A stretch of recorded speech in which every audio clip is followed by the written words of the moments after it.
Bueno, seguimos con todo, ¿eh? Fue una nota muy interesante la que hicimos con Infancia Compartida y ahora damos vuelta de página en esta sala de situación porque vamos a hablar con Alejandro Inchaurregui. Es un experto en restitución de identidades, reconocido antropólogo, es responsable, además, esto es muy importante, de la Dirección Provincial de Registro de Personas Desaparecidas que depende del Ministerio de Seguridad de la provincia de Buenos Aires. Bueno, tiene un currículum intachable, una gran cantidad de trabajos que realizó, encontrando restos, por ejemplo, de personas y encontrando identidades de más de decenas de desaparecidos, por ejemplo, por dictaduras, matanzas en Irak, ex Yugoslavia, Filipinas, Chile, Uruguay, Bolivia, Perú, Brasil, Colombia, Panamá, y así puedo seguir nombrando casos que seguramente él ni quiere que nombremos porque es su trabajo y lo hace incansablemente. Evidentemente detrás de todo este trabajo hay una pasión, ¿no? Porque es algo muy, muy importante lo que hace Alejandro Inchaurregui, a quien saludamos y le damos la bienvenida en esta sala de situación. ¿Qué tal, Alejandro? Buenas tardes. Buenas tardes a ustedes y a la audiencia. Es un orgullo tenerlo aquí con nosotros, porque es muy, lo que vemos es... ¿Cuánto hace que trabaja de esto? Ya la primera pregunta que me nace del corazón, ¿cuánto hace que se dedica a esto? Bueno, en la Dirección de Personas Desaparecidas del Ministerio de Seguridad, unos 16 años, en realidad desde el 2000, pero hay que descontar el periodo de cese determinado por Ritondo y Vidal del 2015 al 19, en que Claro. me echaron. Claro, claro. Y usted es una nota en sí mismo, como personaje, digo, podría ser, y además su función. Pero hoy vamos a enfocarnos en esto y por eso te convocamos, porque trascendió en las últimas horas que los test, por ejemplo, de ancestralidad, disponibles comercialmente por empresas privadas, carecen de validez científica para determinar justamente filiaciones de primer, segundo y tercer grado y que su uso puede acarrear, obviamente, perjuicios a los cientos de buscadores y buscadoras que hoy invierten dinero, esperanzas, tiempos de vida en esta herramienta privada.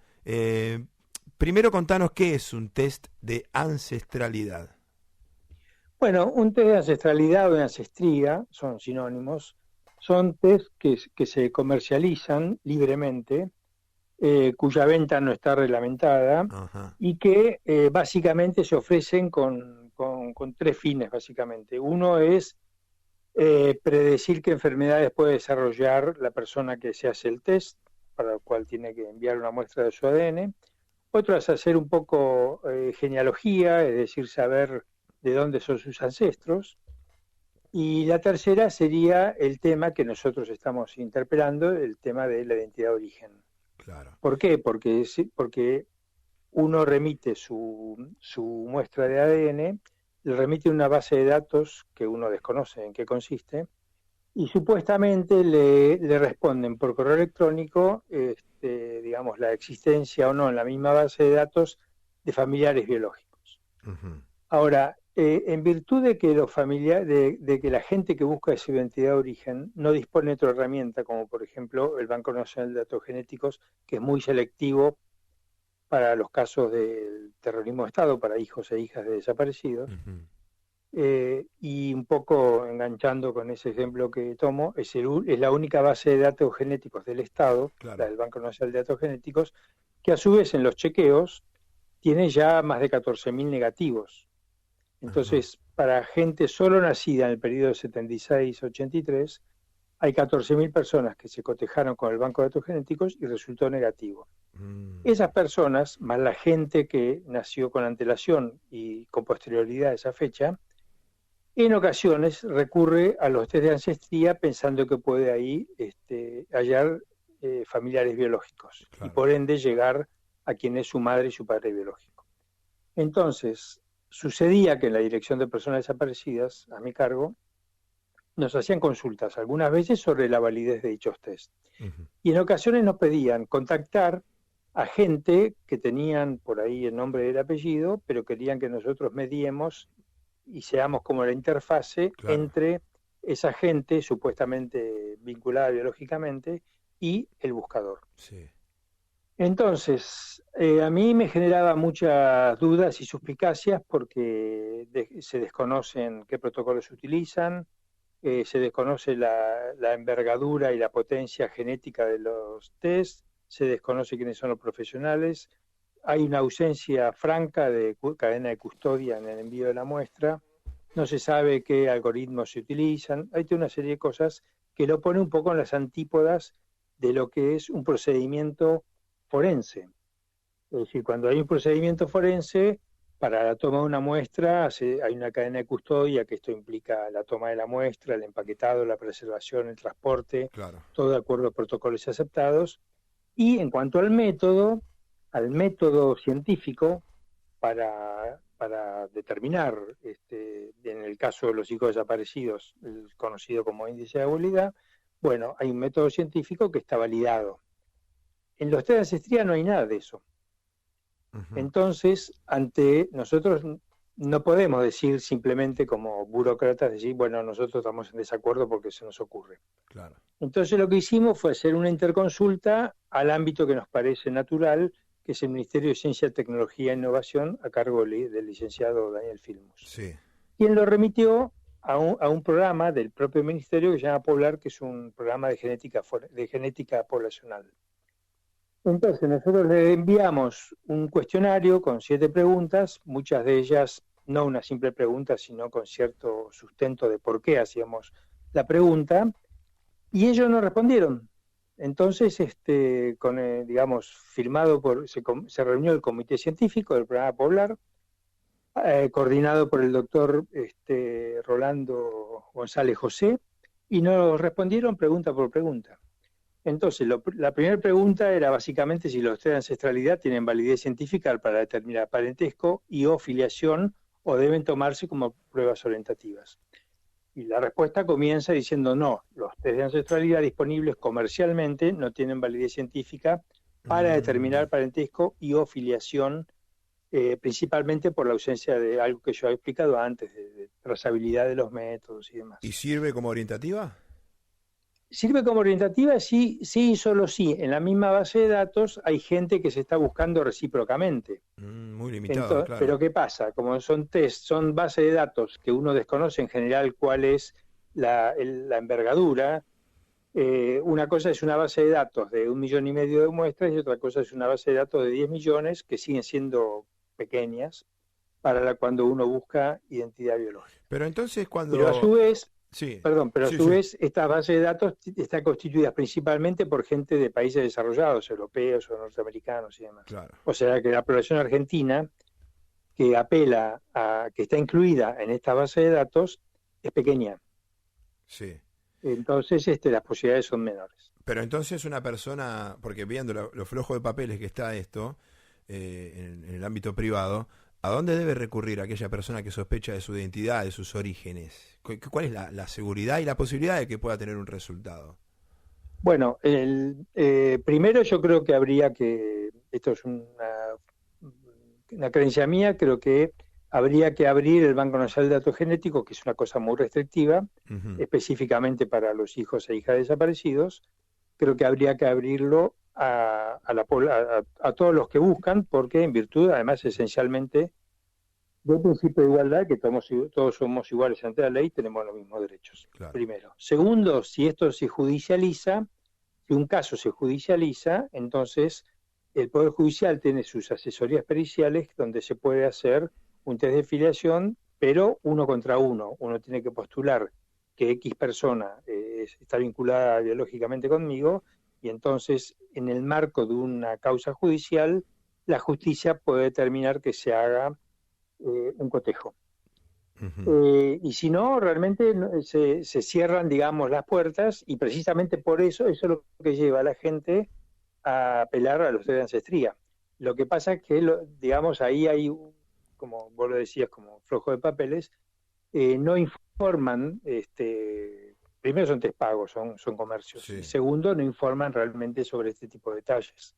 Y esto siempre tiene implicaciones sociales, ¿no? Por supuesto, puede haber un caso, 2 casos o muchos, pero si uno cree haber hallado sus biológicos, ya había vivido el buscador un acontecimiento disruptivo al saber que no era hijo biológico de sus padres de crianza, y ahora cree haberlos hallado, y resulta que después no se puede validar desde el punto de vista legal, o en realidad intenta validarlo y era un falso positivo, bueno, ahí hay otro acontecimiento disruptivo que padecen las víctimas de apropiación. Qué tremendo, porque claro, fuera del contexto del terrorismo de Estado. La esperanza, la desesperación, la emotividad que significa todo esto, bueno, debe ser aprovechado. No, totalmente. Ustedes no saben, o no, capaz que sí, pero a mí la gente que me dice que se ha analizado en el banco de datos genéticos, el lapso entre la toma de la muestra y la recepción del resultado es muy angustiante. Terrible.